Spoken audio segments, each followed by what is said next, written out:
Hey, what's up, everybody? This is GameLogIQ from the Rounding Off Infinity Gaming channel on YouTube, one of the co-hosts of the Enough to Keep Going weekly games podcast on the E2KG Network podcasting channel on YouTube, back with another episode. This is episode number 349 for the 4th of August, 2024. Here with me, as always, is my erstwhile partner in crime, Mr. DBQ Hams. How you doing, DBQ? Oh, I'm doing so much better than earlier this week. So got off the podcast last week and was sick. Tested positive for COVID by the morning. So, yep. So, some forced sitting around and playing video game time was on the schedule for me. So I'm glad to be feeling pretty good. Glad to have a voice and be back here and joining with you. Pretty speedy recovery in comparison to what it can be often with COVID. Yeah. Yep. No, this is second time. So fortunately, not as bad. Still could get out. Went for a nice 10-mile run yesterday, so no lung respiratory issues. So feeling good. DBQ, that's more than just a speedy recovery if you're out doing a 10-mile run. Fair enough. Training for a half. So last time nice. I kind of had to put it on the shelf because it was not possible. So, which was good. All right, man. Well, good to hear you made your recovery. And Warawana, checking in on the chat. Thank you very much. We appreciate you as always. Wara is a runner as well, I believe. Nice. Yes, I can. It looks like from his profile picture. So yeah. He mentioned I think a couple podcasts ago that him showing up on time is often driven by him getting up and running, and then when he doesn't run, that's when he tends to be late. If I remember correctly. Fair enough. Trail runner. Okay, very cool. Good for very you. Cool. Good on your ankles and knees. That's good. Yep. So without much further ado, let's get to it. I'm going to start off segment one, our main GX stories this evening, talking about Star Wars Bounty Hunter. So new game, new remake, remaster from Aspyr that just came out last week. And it's new release, not a new game, right? Correct. Yeah. And in fact, yeah, that's a point of clarification. I mean, did they classify this as a remake or a remaster? I think it's a remaster because it does add. You can be Django earlier in the game than before. Like I think you had to complete a certain set of challenges, or that it was a tease that never actually happened. But yes, they did add a little bit. They up-resed. I think it's closer to what you experienced with the trilogy of Tomb Raider, right? A little bit of graphical update, but not necessarily drastically changing the original game. Yeah, I was kind of mainly pulling this out on what they claimed it was. I mean, it is definitely a remaster. It's a buff up, spick and spec, kind of very similar to, some of the previous work that they've done with Knights of the Old Republic. I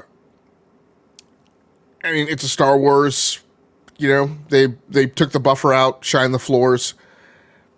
I mean, the cutscenes are the same. I don't think anything's been done with those. I'm not sure what the original theatrical release was. You start off as Django right from jump in this game. Oh yes, I'm thinking of you could be Boba. There was a like hint at being Boba. Okay, gotcha. Yeah, and I mean there are, you know, unfortunately, it just kind of feels like one of those things that in 2000, I think it was originally released in 2004. It doesn't strike a lot of sparks in 2024. There are some nice things just in terms of you know the way it controls. I mean, it's got competent controls, right? You pull in L2 to kind of aim down sight. It's the equivalent of aim down sight. They refer to it as lock on. It's really ADS, is what it feels like. With larger enemies, I guess you do tend to lock on, but like the regular, you know, folks, like you don't. I will say it can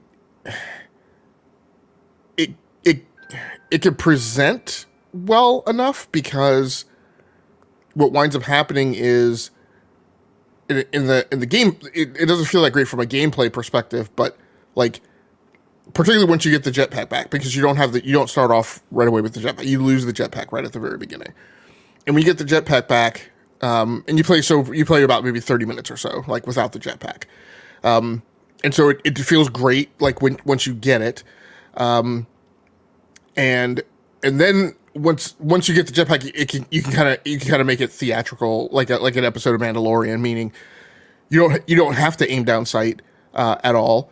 With a larger enemy, again, you do want to pull the L2 because, like I said, for whatever reason, it seems like it acts like lock on with a large enemy, but not with smaller. With a large enemy, you do because then you get kind of a Soulsy type of thing. I haven't seen how complex their attacks get. The first one was like really super kind of simple, but it was a big kind of scary, brutish, bossish enemy. So I was glad I was able to lock on to it. But with the regular henchmen, you know, you have the jetpack, so you can jump, start jetting at the apogee of your jump, not use the lock on. And when you don't use the lock on, Django, he fires twin pistols, he fires akimbo. And so it's kind of like an Old West, you know, rootin', shootin', tootin' kind of thing, where he's flying through the air and he's just firing, right, you know, at different enemies with the two weapons. So it looks well enough, except for the fact that like the graphics like don't look that great in 2024. I'm playing at 1440p, played the first couple of hours in performance mode.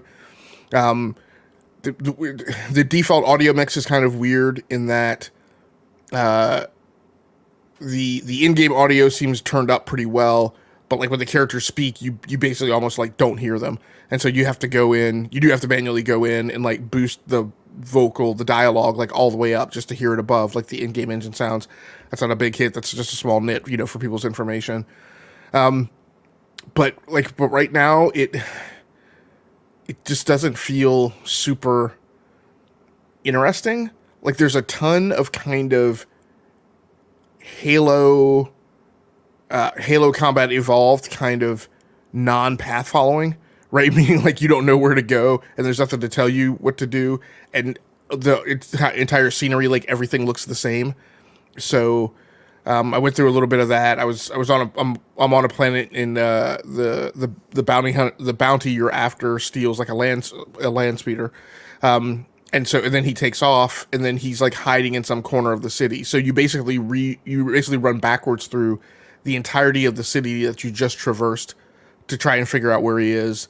And then you stumbled upon like this new area, which I'm like, okay, but I literally just reversed path through everything that I went through, but here's a new area, whatever. So and then followed him down there and kind of, you know, went on the battle. I mean, the hook of bounties are kind of neat, because what happens is you have your main bounty, and then as you go around through the level and encounter henchmen, you can use a scanner to zoom in and lock in on them, and your scanner will give you a readout that tells you, hey, there's a bounty on this person, or there's no bounty. They're like little chump change bounties, so I'm kind of like, I don't really know. Like, I mean, I haven't found anything that makes it super engaging. Like you're earning money, but I haven't been exposed to what me earning money does because I haven't been taken to like an upgrade screen or anything like that yet. Maybe that's coming. But and it's Star Wars, right? It's the standard kind of alien races that you're accustomed to running into. It's races from that you would see in Jabba Hutt's sail barge and Jabba the Hutt's sail barge and things like that. And you get like the kind of the Star Wars speak, the languages that you're accustomed to hearing like from those characters. You do get a little bit of kind of I want to say Half-Life era audio bungle where like you run past an enemy who was in a previous room, you go into the next room, and even though walls in Star Wars they're not wood, like there's some type of metallic alloy, but you can still hear the person like shouting and screaming at you from the other room. So I'm like, okay, whatever. Directional audio, I'm on that talking directional and 3D audio doesn't feel like great. Like even when they are in the room or in like a large open area, that you'll hear the audio go off, and I haven't been able to like backtrack that sound or follow that sound to tell me deterministically where enemies are. It always seems like a little off. They could be you can hear the sound like over your back right hand shoulder, but turn around and there's no enemies there. The guy's off on some other part of the level. So you originally get a not a huge mix of weapons. Like you have your pistols. I think you have some type of like flying grenade. The at least right now the kind of the grappling hook thing that you have can't be used for anything but to tie up a bounty. And you can't even so you can't use it to like grab people and trip them or pull them over, or there's like the geometry of combat just isn't that wide. So it feels fairly limited. You can pick up, like I picked up, a blaster rifle that looked similar to like a stormtrooper blaster rifle, a generic Star Wars kind of blaster rifle, and add that. But you don't retain that, when you go on to the next level. So all in all, it feels just very kind of bland and watered down. And the one hook is it's a guy running around in Mandalorian armor. But at this point, and I don't know again if I'm going to get exposed to it later. I also haven't been exposed to any like additional lore or made to feel like I'm getting to know Django a little better and his backstory. So, I mean, I would say this is a. So, yeah. Go ahead. No, go ahead. Go. I think this is the kind of thing that comes out during a soft week in the schedule. Right. Late summer, Yes. You're walking up to, you squeeze it in between EA College Football and Madden. Lots of big games coming out in the month of August, later on in the month. You've got, Star Wars Outlaws will be out. There's other titles coming out, on the way there. So it just, and maybe you drop it. I didn't even check to see who the publisher for this is, but, maybe you drop this because you're hoping to kind of ride like the initial wave build up towards Star Wars Outlaws. Right, that's kind of what I would think too, right? This is another Aspire game where they've done multiple different remasters. I mean, they did the Jedi Knight series. They've done Republic Commando. A number of good games. I think this is one. It came out in 2002, right? It came out shortly after Attack of the Clones. And then it was re-released. I have a version of this on PlayStation 4, right? It was really released mid-teens, I think 2015. It came out as like a PS Classic type of thing in a package with Pod Racer 2 and Super Star Wars around the Star Wars Battlefront buildup. Like this definitely feels like it is leveraging people who are interested to get in Star Wars or looking for something because of that build up toward Outlaws. It didn't review super well the first time, right? Looking back at it, it was very much in that kind of early 2000s 3D camera aspect. GamePro back then gave it a 60. EGM gave it a 60. Game Informer gave it a 58. Right, like so when you pick this up, is it because it was kind of in this gap in the release schedule and it was something new, or did you have kind of a nostalgia, emotional attachment to it from when it first came out? No, I didn't even know that this game came out. I'm also not like beholden to. I think people have never heard me on this podcast say it. If you've ever heard me on like TV show or movie podcasts, one of my sticks is that I do not believe in the anti-hero. That's like that doesn't jazz me up. Like I'm not a fan of Dexter. Like I'm not a fan of the attempt to humanize Thanos. No, get out of my face with that. Right. So hold on. Yeah, go ahead. You're not a fan of the anti-hero, but you have a publisher hat on tonight. I'm getting some disconnect here. My hats and t-shirts very often fly in the face of hypocrisy, right? Like I've been taken to task for having a DC Universe hat on and a Marvel t-shirt on. So they don't necessarily harmonize with just my spreading the love. That's all. Right. Perfect. So I have no love for Jango Fett. Like in my opinion, Jango like was a bad guy. I know there's sects of Star Wars fandom that just love anything Mandalorian. That's not me. Even so much as like the attempt to rehabilitate Boba Fett, right, to a certain extent. I'm not, like a super huge fan of. So that isn't what brought me over to the game. Quite honestly, I mean, one of the reasons I had high hopes for the game is I was hoping mechanically it was going to be solid in terms of gameplay mechanics. I love Star Wars Republic Commando. So from that aspect of liking anything Mandalorian, like I said, I had hoped you were going to get kind of an arsenal and an array of tools. And again, maybe I'll get those things. I haven't gotten that far into the game. It's only about a 7 to 9 hour game. I've put in like the first couple of hours. So it's possible that I'm going to see some things that kind of open up that aperture for me. But right now here in the early goings, it's not even really, tip tapping on like the Mandalorian piece for it. Also, and again, I've recently been talking a lot more about episodes 7, 8, and 9 and how much they aggravate me, and how much one of the things they aggravate me about is just the total lack of concern for any notion of world building. And right out of the gate in the opening cinematic, in one of the opening cinematics, it's like, I feel like they did something like with the timeline, like, because Sidious is talking to Tyrannus, and he talks about basically needing to go out and find a candidate to base their clone army on. But I'm like, but if I'm not mistaken, the way that they lay out the whole dialogue in the movies when Kenobi goes to the library and like finds the whole trail of this thing, they had been building that clone army for years. I mean, Boba is a pre-adolescent child, right? So Jango must have been on the planet for some number of years. And I'm like, it's but the movie is supposedly taking place post Phantom Menace, because they talk about the events at Naboo. And I'm like, okay, so we just like, again, not showing care for right. Like in theory, timeline wise, if that is the case and it's happening in canon, it would be pre episode 1, right? Right. Or he should, or he should already, or they should already know about Jango. I mean, at that time, in fact, Jango should be on Cameo, right?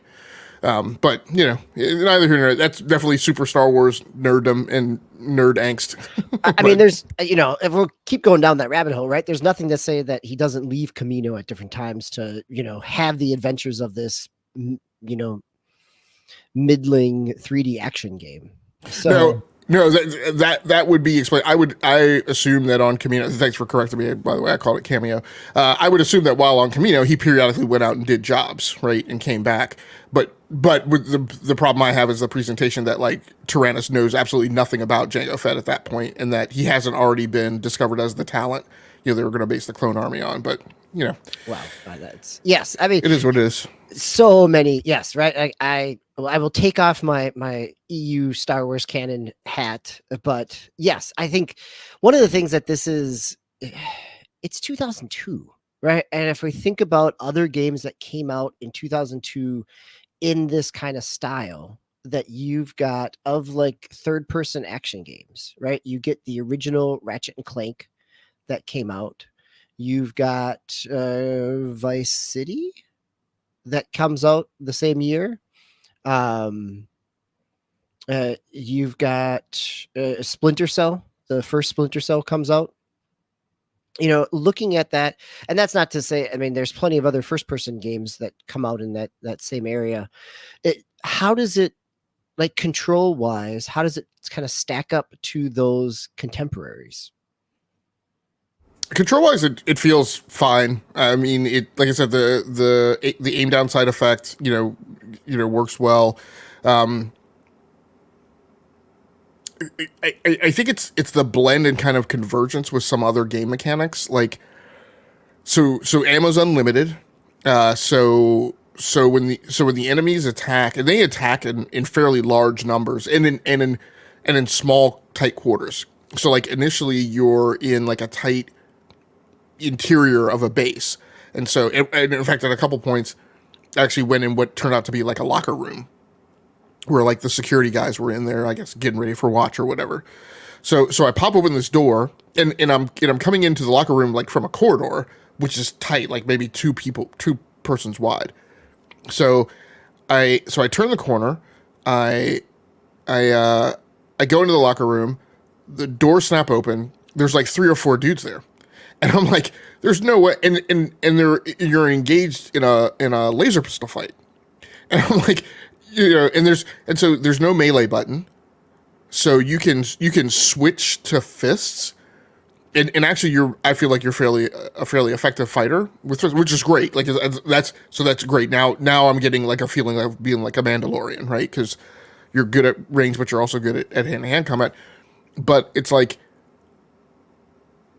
But I mean, it's impractical to switch on the fly in the middle of a blaster fight. So I typically go to melee. I typically walk around right with my fists right armed if I'm going to go to melee, and then it's just hope that next set piece right is something that I can handle fairly well enough on melee. So it's kind of ridiculous that they kind of run up on you like at point blank range and fire at you, and then there's no way for you to switch and just do a melee attack. So that's where like the controls are fine, but the situational effect of those controls can sometimes be problematic based on the way that they have the combat unfold. So yeah, the thing about the thing about like how close quarters the combat can sometimes be. And the fact that, like I said, they just kind of run up on you, it makes blaster pistol fights devolve. It's basically a game of little kid soccer, and that's where I say, yeah, at a certain point, after playing the game for a little while, I just stopped bothering with aiming down sights because and when you do aim down sights, again, ammo's unlimited, so you just aim down sights and just spray rapid. You just squeeze the R2 trigger and just spray rapid fire. Right, there's no point in actually like aiming at someone. It doesn't make you any more effective in combat. But that now most of the time with the jetpack, I just don't even bother ADSing. And with the way they just kind of all run around the level like at random, I just fly with the backpack periodically. You do have a combat roll mechanic, so when you hit the crouch button, if you're running, he does go into a forward combat roll. So I just do a mix of like jumping, flying, and combat rolling. And firing without ADSing to fight the battles, which again unfolds on the screen in a way that kind of sort of feels like you're watching a Star Wars movie, but doesn't like feel really particularly great. Well, we have now spent a minute for every year that this game originally came out, right? 22 minutes in, we have spent 22 minutes, a 22-year-old game. So. Yeah, so let's go ahead and get into the news. DBQ, we will let you start. Yeah, speaking of old legacy pieces, Oh, this one cuts me close, and not because I am a big GameSpot or GameStop uh, power user, but Game Informer shut down this week immediately, and the website is offline. So, Game Informer, long-running video game publication. I back in the day had the original Game Informer magazine, the little newsletter with Sonic the Hedgehog on front, as it was from Funko Land, and like a price list in the back, very much in that kind of mid '90s used game and baseball card collecting price listing, right? Like half the publication was dedicated to price lists. But Game Informer has been it was purchased by GameStop back in the early 2000s. It has been kind of a bundle with your GameStop Pro membership, where you would get the magazine. It was recently taken out of that circulation and then brought back in as a benefit. And then this week, it had an announcement online and shut down. So I think one of the it, this is there were some layoffs a couple years ago. We had some people, I think we talked about when Andy McNamara left Game Informer a few years ago as well. Longtime editor there. I think the piece of it here that really kind of stings from like a game history piece is the complete shutdown of the website, that there are no archival pieces that having it up. There's been plenty of other game websites that have shut down over the years. Many of them have lived on, have been hosted and have stayed alive for a few years afterward, that people have been able to archive some articles. Game Informer over the years had a lot of access to publishers, to studios, because of its wide distribution. And so there were a lot of some detailed both reporting, but also some in-depth features. And to lose that within not have that accessible, maybe only by going back through Internet Archive, you're going to be able to dig up some of those. The kind of immediate shutdown of it really limits some of the game preservation, the game history aspects around games media and games publication as well. Not a lot of warning, it seems like, as this hit, and lots of reverberations. There we go, around the internet and game enthusiasts, because many of us have some connection to Game Informer over the years, whether that is through GameStop or through the magazine, the physical magazine, or the website. But yeah, that's my first news story. There's not a whole lot else there. I think the lack of a functioning internet or website to it means that it's kind of limited in terms of what else happens.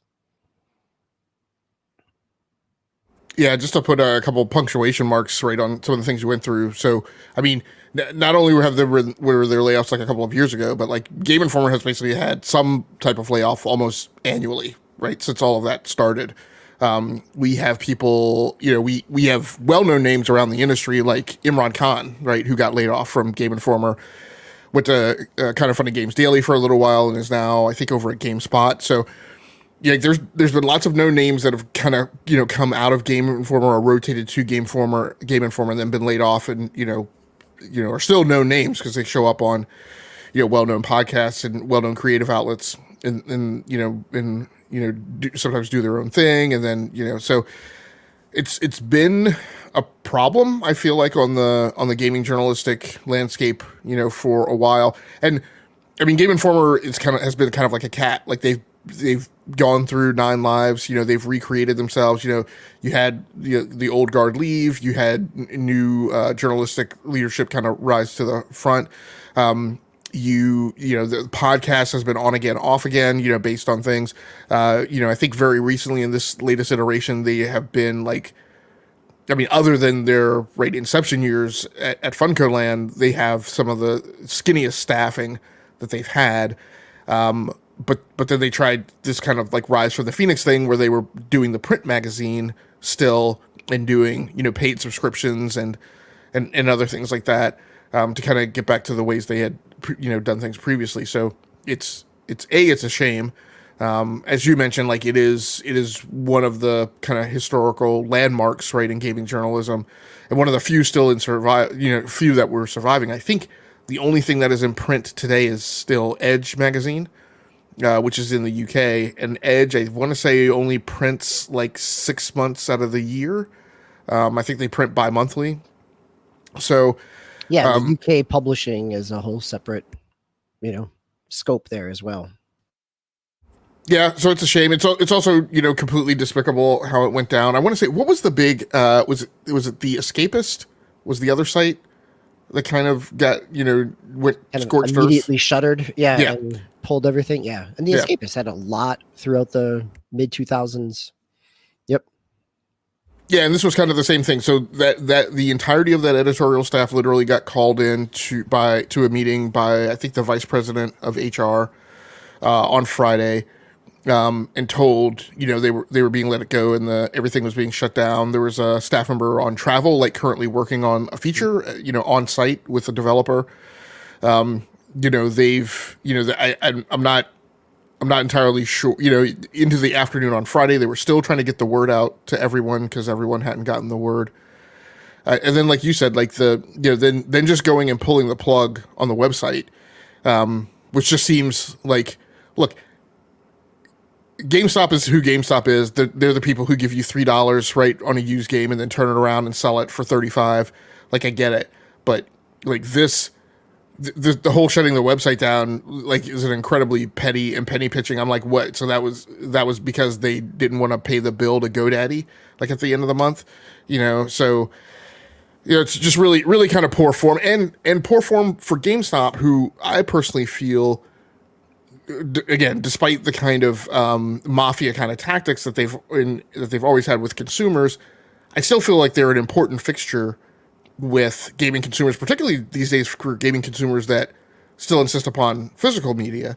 I mean, and that to me is a relationship that they should nurture, because literally them staying in business, like there's literally today, unless you live in like the middle of Iowa, right, then there's really no reason for you to have to go to GameStop. Like, you can get everything that you need from Amazon. Physical media is under assault regardless, like whether you know, choose to go to GameStop or Best Buy as it is. Like, even over the last few months, I've noticed that when I've gone to Amazon and tried to order physical games, particularly for Xbox games, lead times on getting a physical copy of an Xbox game have been like slowly creeping right, and it's not like you're not getting next day delivery, you know, and it's just getting worse and worse and worse. And I believe that's because supply lines are drawing down on those things. So, you know, there's just, they more than anybody, I think, depend on the goodwill of, you know, gaming consumers, and because of their own behavior over the last couple of decades, lots of those gaming consumers have a relationship with Game Informer because they push the magazine down your throat every time you walked into the store. So, you know, it's just awful, kind of the way it went down. Yeah, I agree. Speaking of awful things going down this week, you want to head into our next news story? Yes. So this news story over on Eurogamer by Ed Nightingale. Bungie CEO criticized for spending millions on classic cars as calls for leadership changes escalate. Following news of yesterday's layoffs at Bungie, CEO Pete Parsons has faced criticism from staff for spending millions on classic cars since the studio was purchased by Sony in 2022, and bragging about his lavish collection as the company headed towards this week's latest brutal round of job losses. So I think everyone has pretty much heard this news story. You know, Bungie went with a series of moves last week. They are laying off some people, I think, to the tune of 220. They are taking a subset of their employee base and spinning them off as a separate studio that will be a studio under the PlayStation Group, and so that they will sit under Herman Hulse Group. And then they are taking other staff and integrating them with Sony. And so I believe that those staff are more like not line personnel, but are overhead and shared services personnel that fortunately weren't laid off as redundancies, but are now being kind of assimilated into Sony corporate and or maybe other divisions around the corporation. So this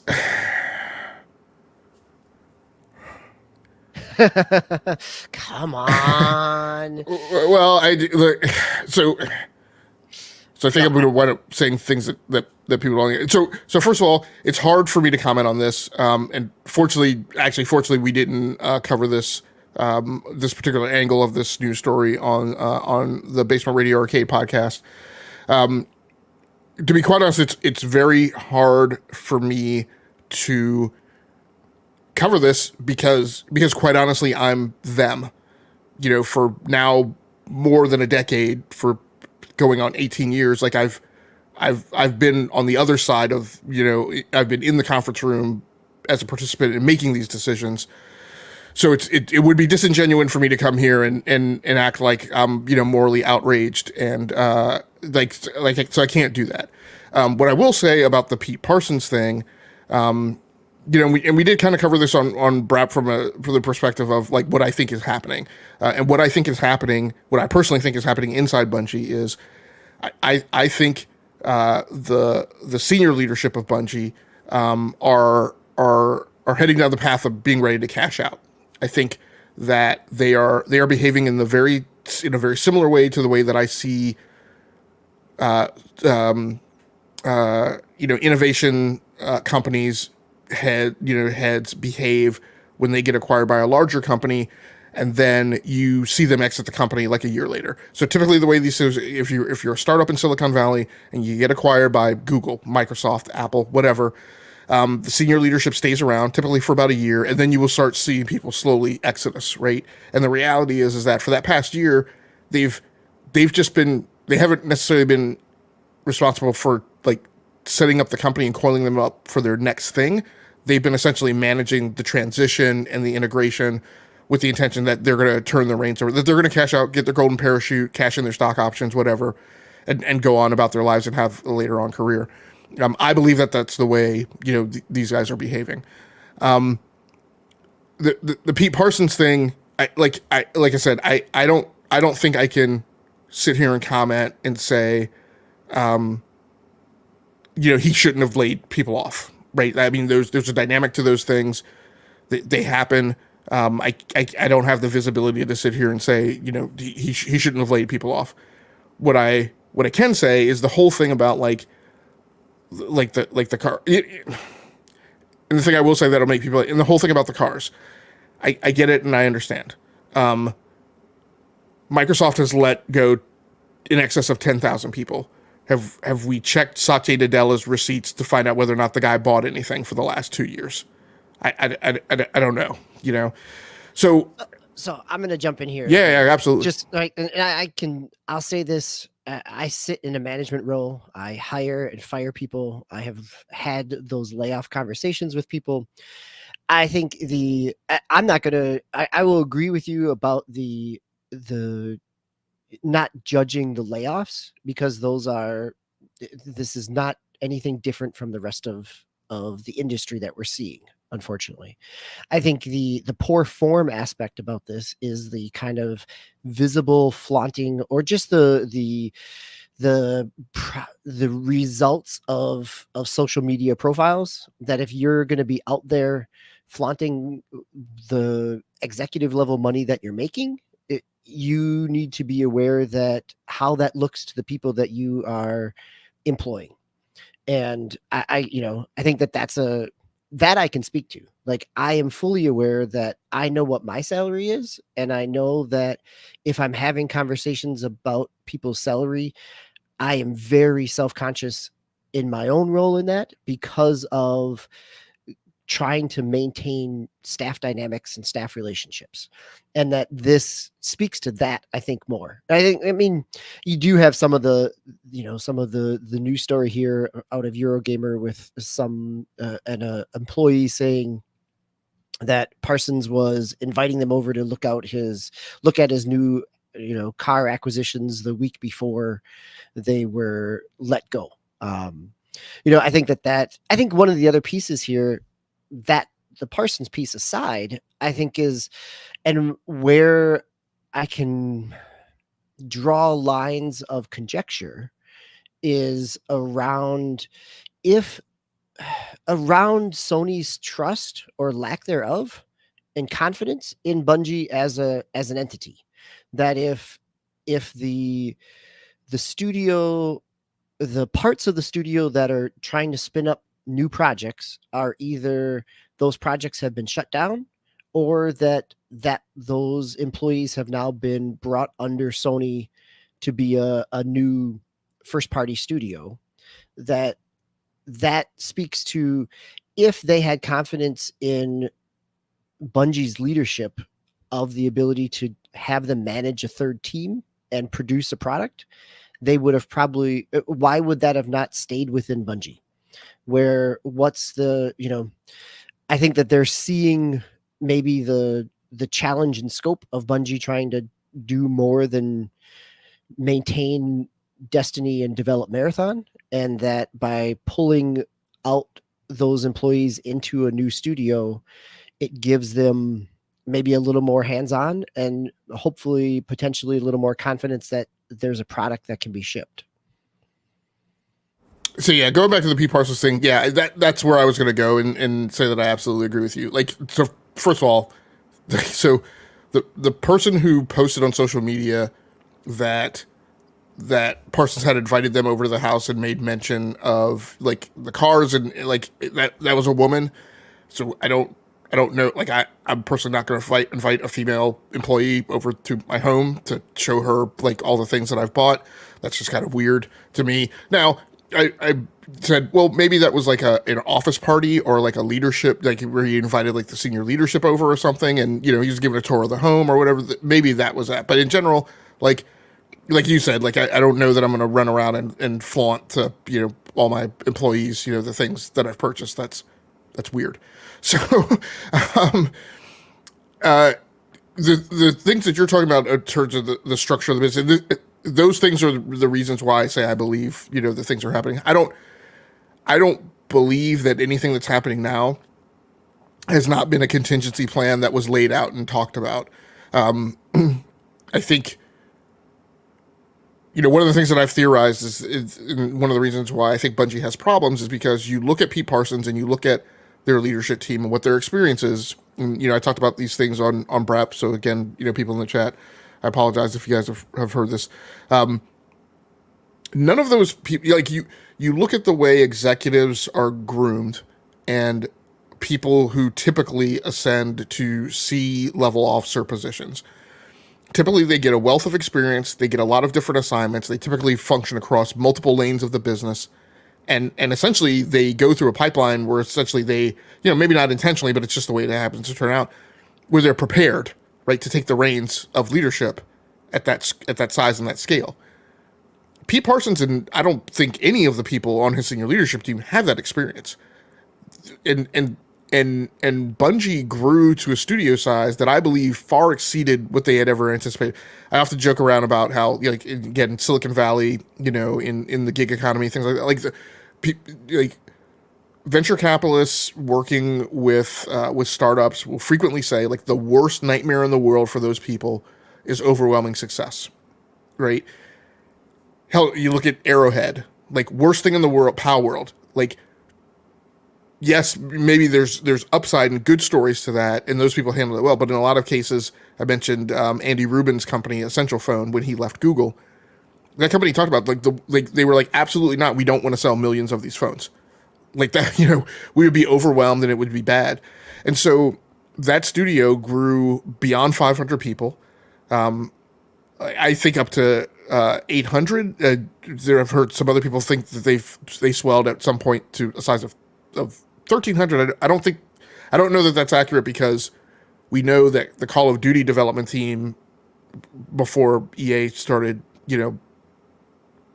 walking around with big feet saying that they had the largest development team, we know that the Call of Duty team was the largest development team in the industry. and they were just north. They were north of like 1,100 people, maybe 1,200. So I think Bungie grew far too big for its britches. I think there was, and I think one of the things they want to do is they want to get that studio back down to a size where it can be managed. And I think now it's going to be getting managed by somebody who's not Pete Parsons, because I think Pete Parsons is on his way out, and I think he's been getting ready to cash in all of his chips and stocks. So yeah, I don't disagree with you. I don't disagree with you, but I think that's the reason we're seeing like the studio being spun out because yeah, yes, maybe Sony doesn't have the confidence, and THQ has mentioned, and we knew this from like all the years of like the Halo. Like, look, those guys get catered lunches brought in when they're under crunch to get a big title come out, and that's what THQ meant when he said that they were undisciplined, right, in how they manage their finances. So, I mean, I think we're on the path of seeing that studio scale down. Just as you said, they're going to spin that project out. They'll go back down to what they were when Destiny 2 was moderately successful and not like the behemoth I think that it wound up becoming. Yeah, I think the follow-up news story here ties to, so we've got the one studio that spun out to be part of it, and one of the other projects that Bungie was working on was titled Payback, or at least codename Payback, which was potentially something within the Destiny universe that Destiny leads at different points in times, both Mark Newsworthy and Luke Smith, who were working on this kind of spin-off or future project, both are now no longer at the company as well. That this was initially reported by Jeff Grubb that they were laid off, and the reality is more that they were restructured out, is what the kind of follow-up is, right? That they are no longer part of the company. But again, I think that one, as a longtime Destiny player, I think, both of these names are people that help shape some of the really highs of Destiny. And the question will be interesting as Destiny goes forward of how much is this is a maintenance mode live service, and how much are they, and one of the conversations happening within the Destiny community at this point is this is the project that they were working on was not necessarily Destiny 3, but it does raise the question amongst the community in terms of, is that even something on the horizon? Does this become Destiny 2, and the kind of episode model that they're moving into is designed as a more economical, more manageable scope of something as a live service game that is in not necessarily in maintenance mode like we've seen others, as we talked about Exoprimal a couple weeks ago. But do we ever see Destiny as a IP pushing taking a big swing again, or is this kind of a live service revenue stream at this point for Sony? Well, I think what I'll say is I think at one point there were definitely plans for Destiny 3.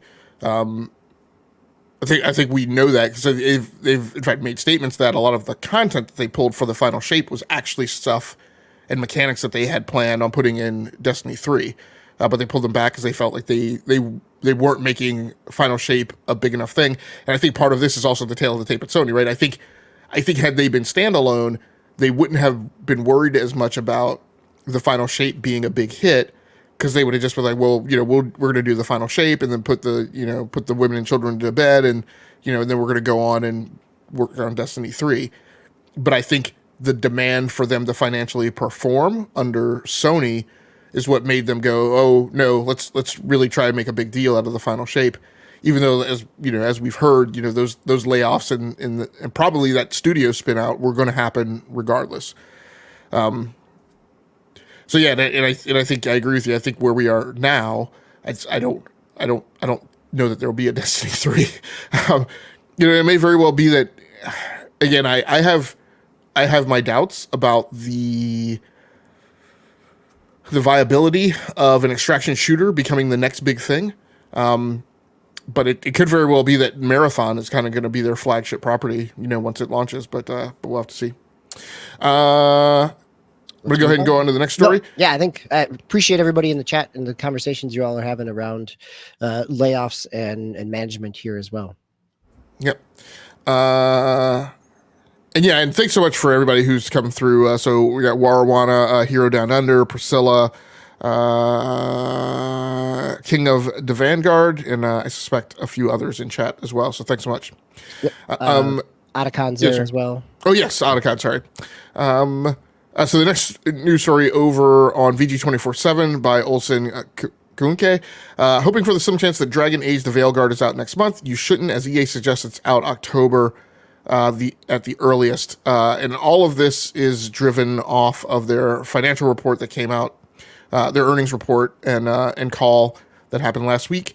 Because they basically said, you know, in identifying the quarter that will be associated with earnings you would expect to see from Dragon Age the Veilguard, that quarter has been pushed out. It's now Q3 FY25 because we're physically in Q2 for EA now, and they just wrapped Q1. November, December. Yep. Yeah, which doesn't surprise me at all. I always assumed that this was pushing November, trying to squeeze out as much time as possible before they launched it.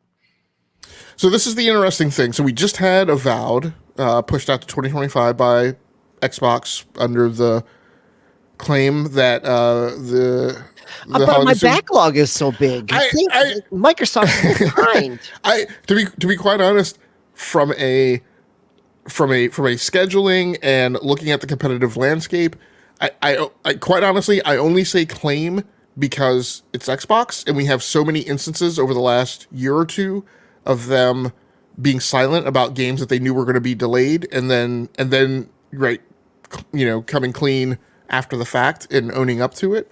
But outside, had I not had that track record, I would have absolutely agreed that this fall is too crowded. I mean, we just talked about, you know, we've got a bunch of games dropping in August, and that, you know, and people's backlogs are going to be full. So, yeah, I mean, regardless of the truthfulness behind it and the causality behind it, here's what I actually suspect is I suspect that there was an internal horse race, and both Avowed and Machine Games were asking for more time, or at least saying that they could use the time were they given it to make those games more polished.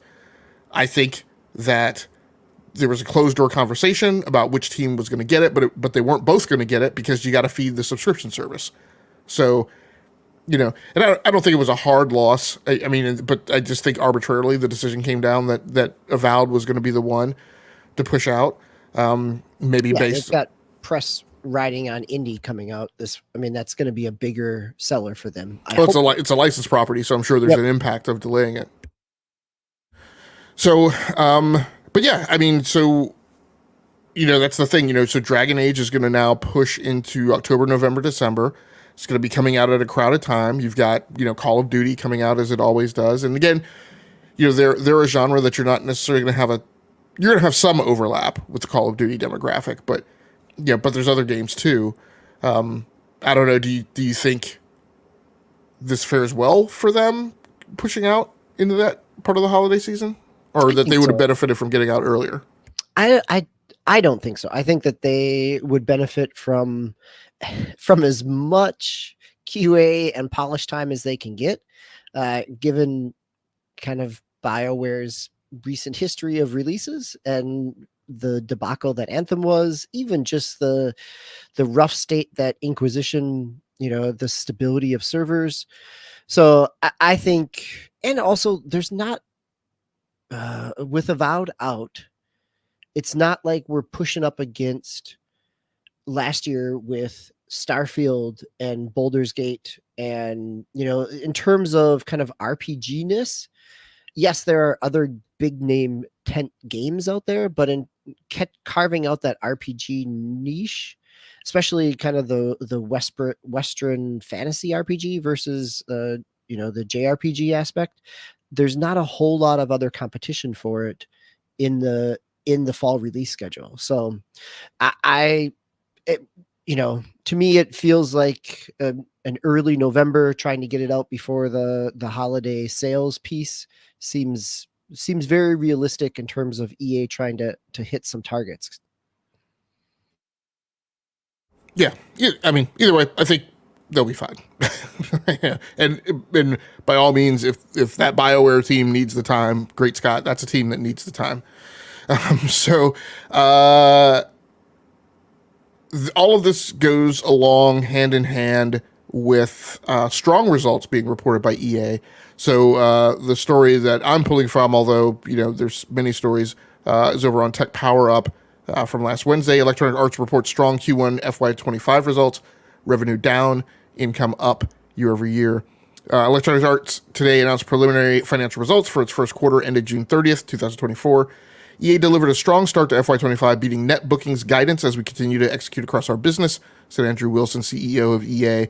Our focus on delivering bigger, bolder, and more connected experiences for our players has never been sharper and is illustrated by the record-breaking launch of EA Sports College Football 25 as we head into another historic Q2 sports season at EA. Now, if you track industry financials and you watch what Matt Piscatella posts, note that that NPD, now Circana, the numbers they posted do not have EA College Football in them, and he indicated that this would be their last report, that they would have out that didn't have that title in there, and that you would see the impact that it has had when they put out their numbers for July. He also mentioned that their numbers for July will come out sooner, I think, than normal.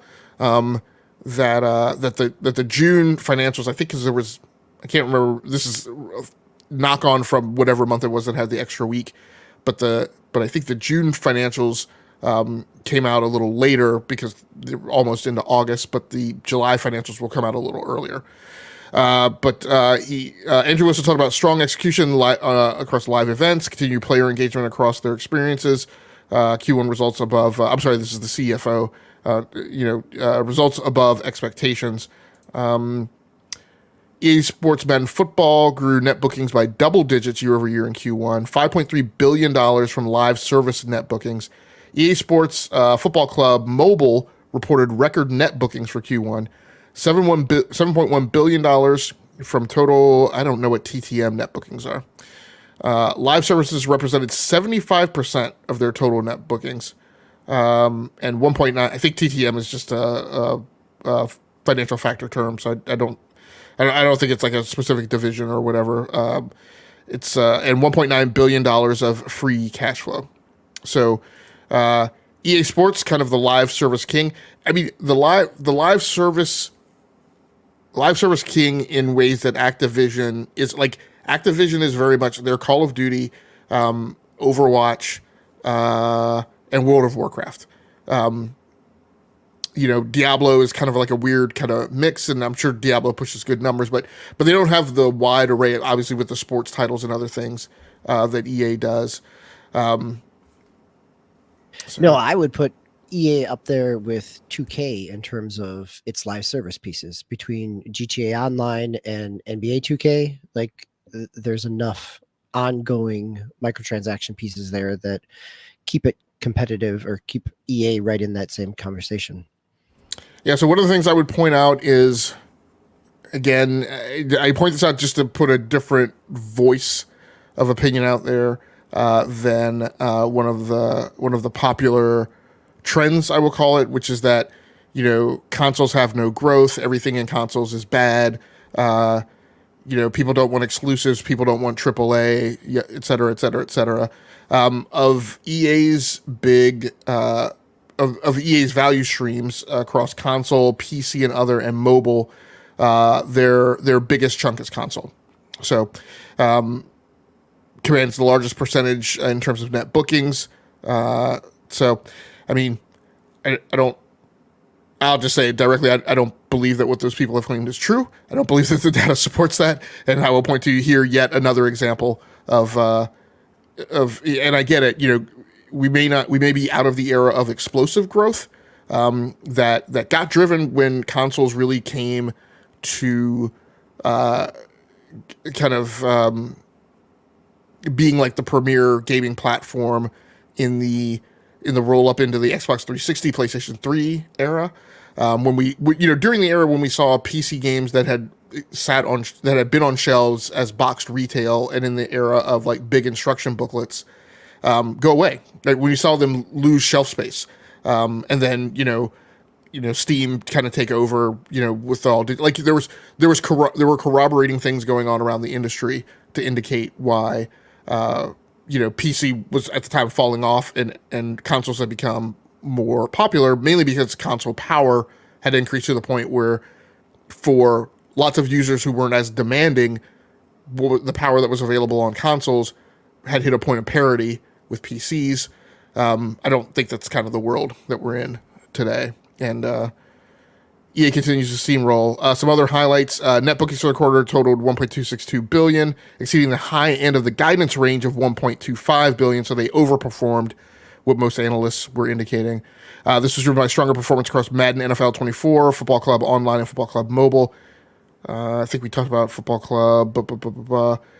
Madden NFL delivered sustained momentum through the quarter with weekly average users in Ultimate Team and total net bookings up double digits year over year.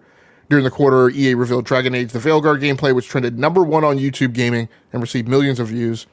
And after the quarter ended, EA Sports College Football 25 welcomed 5 million unique players into the game through its first week, with over 500,000 more playing via the EA Play trial. So, things looking rosy and coming up Tiffany couplings, right, for EA. All right. We've got one more news story here, right? Yeah. Any comments on EA's earnings? Or no. The ticker tape speaks for itself. Yep. Last set of news stories. This one over on PC Games N by Jamie Horay.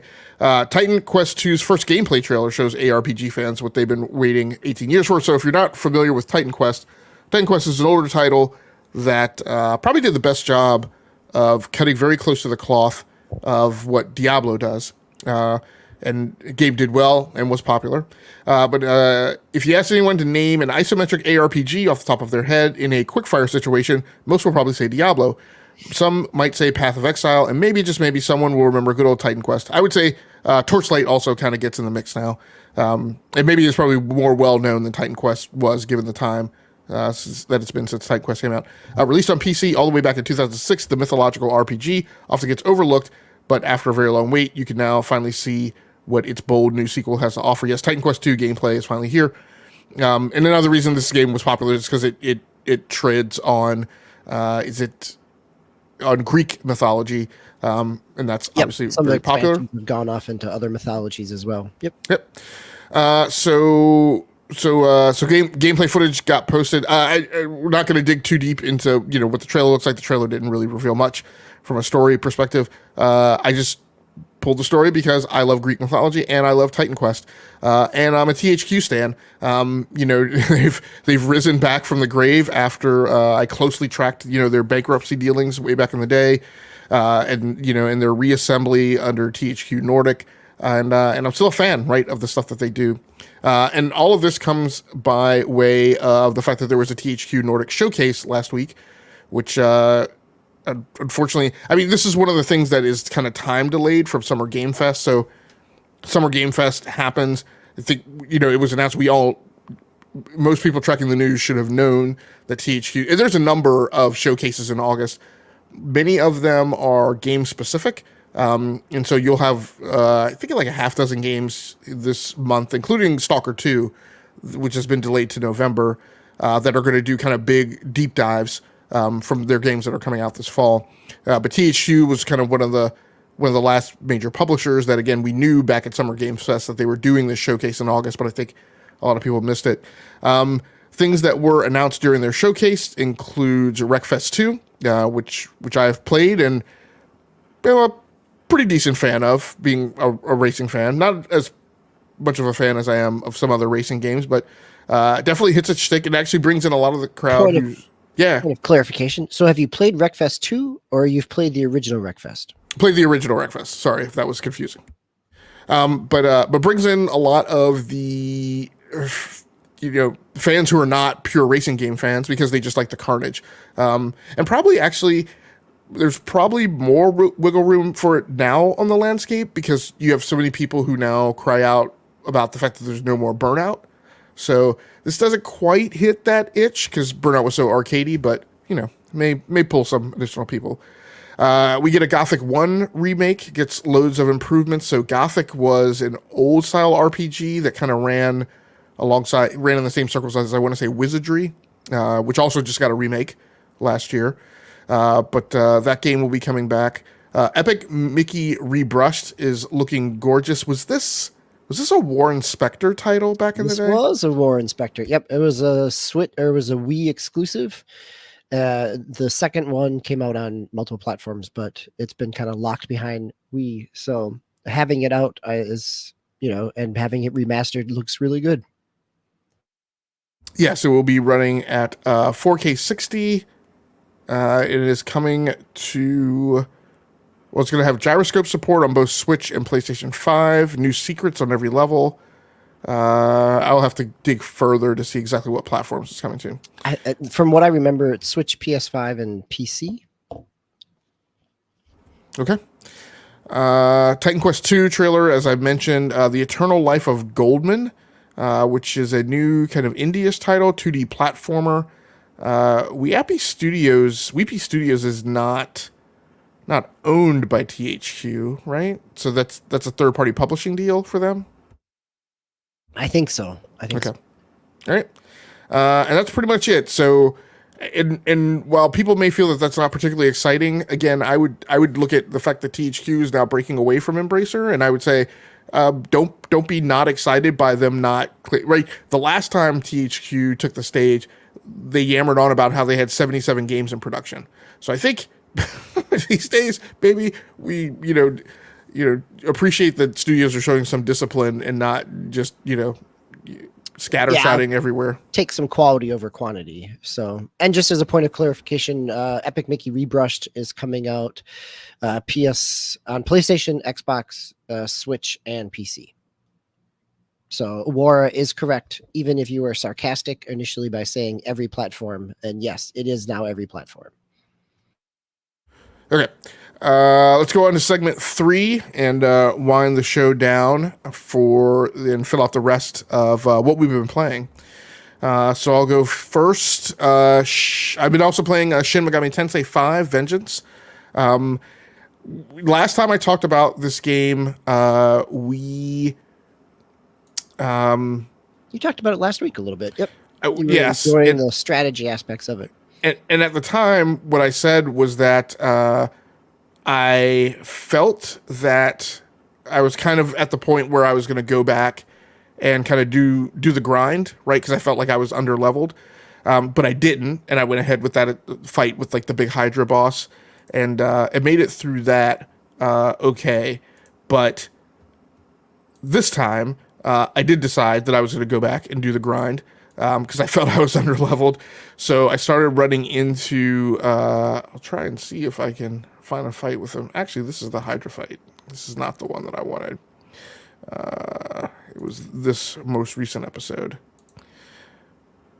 So I started fighting these beasts called the Bicorns. And I don't know that I have a good battle with him here, but I'll just... sell it in some of the action. But the Bicorns were level 16, and I was coming through this part at level 14. And every time because again, you can talk to the demons as a fight starts and try and negotiate with them at first. You can see one of them, you can see them running, the little horses down there, running in the background. And each time I tried to negotiate with them, they would say, you're not powerful enough, basically.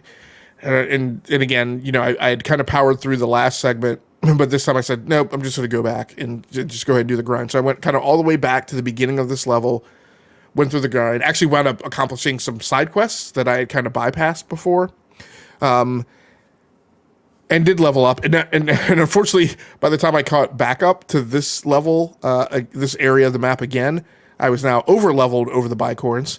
And there was kind of no point in pulling them into my party. But I did anyway because one of the things you want to have in your party is some variants of demons. You do want to get to learn demons and learn, their whole DNA and their pedigree and like their powers and essences and all that stuff. First of all, You can integrate their essences, which is basically their superpowers, into your power set, and utilize those powers with other demons and other characters in your party. But then also, when you go to the Demon Forge, you can you may be possible they could be part of a combination that you can make with another demon, or a demon type from the compendium that you've learned to yield, potentially a more powerful demon. So continue to have a good time with it. And then I broke past this area, which is, again, I'm trying to kind of find my way to now find this group of angels. And I had kind of gotten bogged down in this area, but after I went back through and did the rerun, I wound up discovering this part of the map that allowed me to kind of navigate and push forward and make some progress, rather than just kind of running into these areas where I really wasn't getting anything done. So any questions or comments, CBQ? No, I think I'm just thinking I am appreciating the fact that over the course of this summer, you have come back to a very JRPG turn-based battling multiple different times, right? Like as frequently as you have talked about other genres, that this one really seems to have clicked for you, and it's hooked you in a way that others haven't. So it's kind of fun to see that. Yeah. I'm doing the duty. Okay, fair enough, right? No, yeah. And these things, I should say I'm doing the duty. I have let go of some of my previous baggage that maybe have disallowed me from really enjoying these games. So, because again, in the past, what has always bogged me down is the story and kind of the pacing, and the just super lengthy exposition that exists within this genre. But I've allowed myself, at least for the time being, to get over it. The other game that I have been playing has been Baldur's Gate 3, and kind of the same story, right? But in Baldur's Gate 3, I probably have about 25, 26 hours in it now. And the tale is kind of the same as with Shin Megami Tensei. Like, I just hit this point in the game where there was a little bit of bogging. The pace had kind of slowed down a little bit. I do want to say Shin Megami Tensei, I haven't considered really shelving it yet, but I definitely hit points this week with Baldur's Gate 3 where I gave that some consideration, where I was just like, maybe this is just too much. Maybe I don't want to be bothered. Progression has gotten really slow. I'm the whole notion of like you're expected to put like 40 hours into like Act 1, and then go on like to other acts after that, or whatever. It just isn't sitting particularly well with me. Every time I come up to these points of departure from the map, from the opening map, I keep getting told, well, you're underleveled. There's the whole problem of, I feel like you don't get a lot of loot drops and more powerful weapons in the same way that you would in like a Diablo type of game. So I may go in and change some things or spend some more time figuring things out, because I'm definitely at a point where I'm kind of bogged down. So I abandoned some quests that I was on. I just went back and tried to kind of start mainlining the campaign, and I wound up finding my way into the Underdark. So that is the point of the campaign that I'm in now. That had kind of opened up some new areas to me, and it kind of gotten interesting. But now I'm also in this point where I'm like ping pong back and forth, like between this quest that is in the Underdark and like these two beach landings that you could transit between with some sailing craft. But it's like I keep like going to a fort, seeing that there's nothing, that I can't do anything there, coming back to the beachhead, seeing that I can't really do anything there, and I'm like, am I just caught in some like eternal do loop? There's one point where like the way I need to progress on the next thing is I need an explosive barrel. Explosive barrels tend to not be the type of thing that I just happen to just carry around in my personal inventory. I don't know, maybe because they explode, and doing so makes me nervous. So, I'm just kind of at a bogged down point right now, and I'm not sure how I'm going to proceed from here. The first way that I'm going to proceed is I'm going to backlog it for a little bit and play some other things, and then see about coming back to it. But interestingly enough, I did another podcast this morning where we were having a lengthy discussion about the MCU and then superheroes and comic books, and it sounds like you are also treading across similar ilk. Yeah, so last week when we talked about Marvel Rivals and kind of the conversation of that, the enjoyment of playing as those characters or of playing as established IP characters in the superhero world, but not necessarily having to do it as a PvP competitive shooter.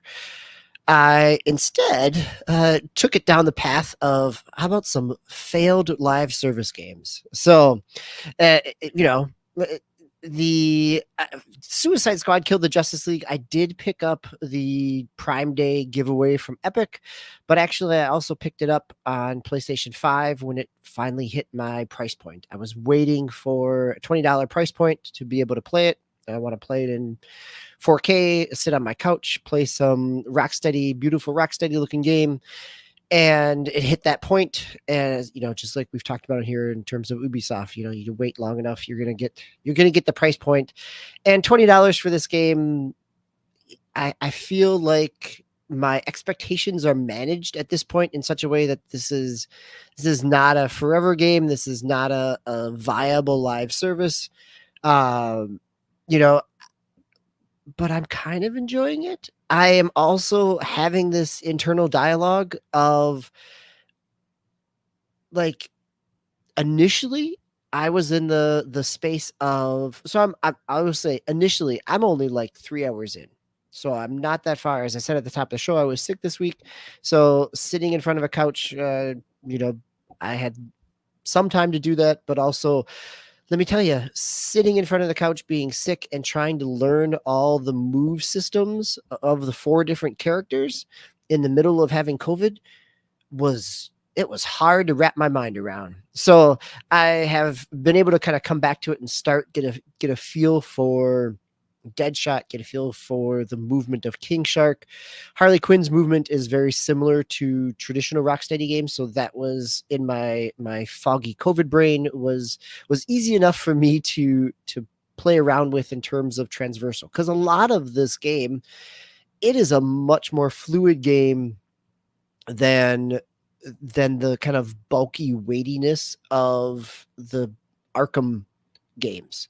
And that's kind of where my initial challenge was with this is after the first 90 minutes or so, I was leaning toward the direction of, I think I enjoyed Gotham Knights more than I'm enjoying this because in part because it scratches the itch of what we know as a Batman game, where this is very much its own thing. And once I kind of got over that hump of expectation and allowed my my brain to kind of enjoy or at least understand what Rocksteady was trying to make this as a much more fluid type of third person shooter, I'm enjoying it. It's I still there's a lot of systems here because it is based as a live service game, but kind of going through the story, enjoying the characters, the graphics. It looks beautiful as a Rocksteady game. You know, one of the things that was not a knock on this game when it came out was the cutscenes, and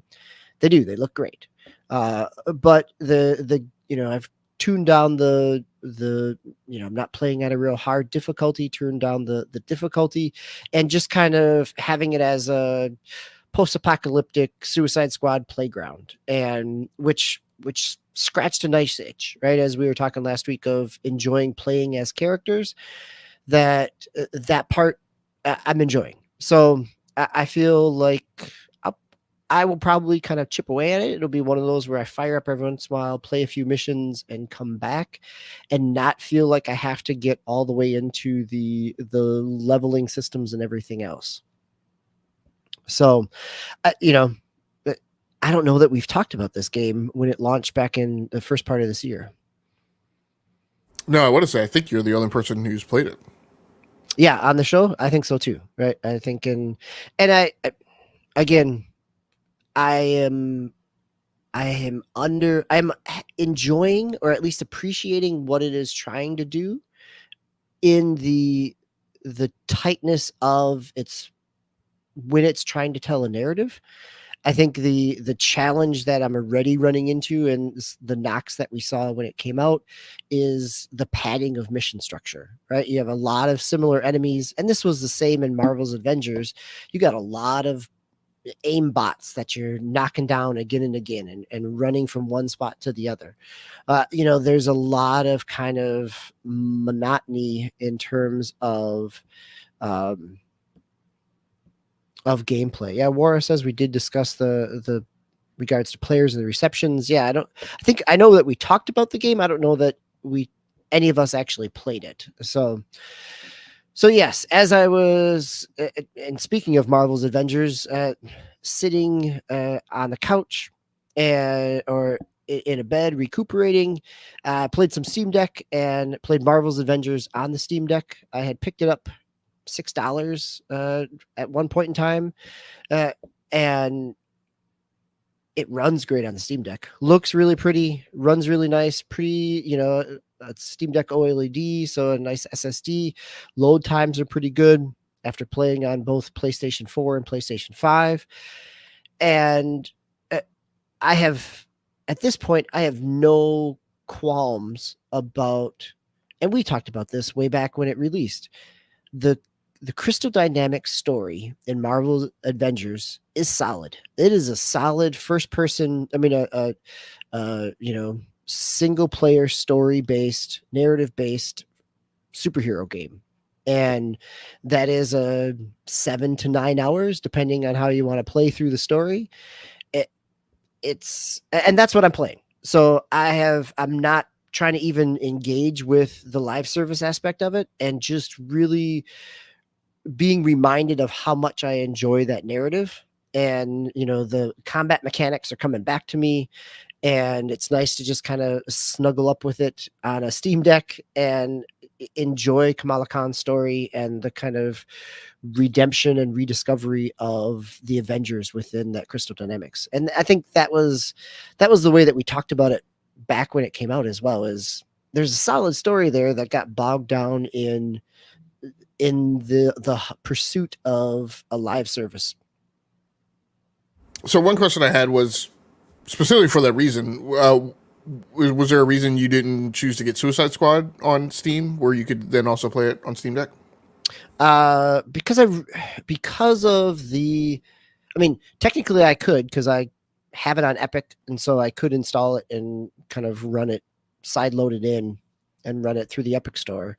But because part of the narrative around the game at the time was the graphical fidelity of it, I wanted to see what that looked like in 4K and HDR, and kind of see what was there. That is, to me, that was always part of Rocksteady's Arkham charm, even in its kind of slick, Unreal Engine 3 kind of blocky body style, but it pushed engines in ways, and Rocksteady was able to do things. And so that's why I was looking to play it on not Steam Deck. Very cool, man. So up next for me, interesting, funny that you have been playing on Steam Deck. Unfortunately, it was because you were under the weather. In the next gaming rotation, I am going to play a couple games on Steam Deck. I think I'm going to play Horizon Zero Dawn. But the next thing I'm actually planning on getting into first on Steam Deck will be Wolfenstein: The New Order. It's a game that I've touched and played before. I don't know that I've ever finished it, but it turns out I don't have it on Steam. I think I might have it on Epic, or maybe I've just played it, when I was a Game Pass subscriber. But I did pick up a copy tonight. It's $20 on Steam. And looking forward to playing that on the Steam Deck OLED. So we will see how that goes. Anything that you've got pre-planned, or where what you plan on getting into next? Yeah, I'm heading out on vacation this week with the family, so I'm sure I'll get some Switch and Steam Deck playing in there on the road. All right, very cool. Well, thanks so much for everyone who happened to roll through the live stream. I think I rattled off the names of everybody that I knew had stopped through. So we appreciate you guys. For anyone who happens to watch the archive version of this episode of the Enough to Keep Going weekly video games podcast on the E2KG Network podcasting channel on YouTube, we appreciate you as well. Please feel free to like the video and subscribe to the channel so you can receive a notification whenever we post new content. We will be back next week at the regular time. Hopefully Towmaster will be able to host, but if he cannot, I believe DBQ will be filling in for that, I hope. But either way, we'll be here and we'll figure out who's going to host, depending on everybody's availability. I don't think... And actually, there are big releases coming out this month, but I don't think anything huge is coming out this actual week coming up, a week of August 5th. So we will probably... I don't think so. Looking at the release charts, I don't think there's too much. Okay. So probably next week, we'll probably talk about a lot of the stuff, new things that we've already bought this year that we're going to be continuing to playing and maybe some backlog picks as well. Until next time, take care of yourselves, stay safe out there, play the games that you like, come here to talk to us about the games that you love. Once again, my name has been GameLogIQ from the Rounding Off Infinity Gaming channel on YouTube, here with my co-host, Mr. DBQ Hams. Until next time, good night, good luck, and good gaming. That's going to do it for us. We're out of here.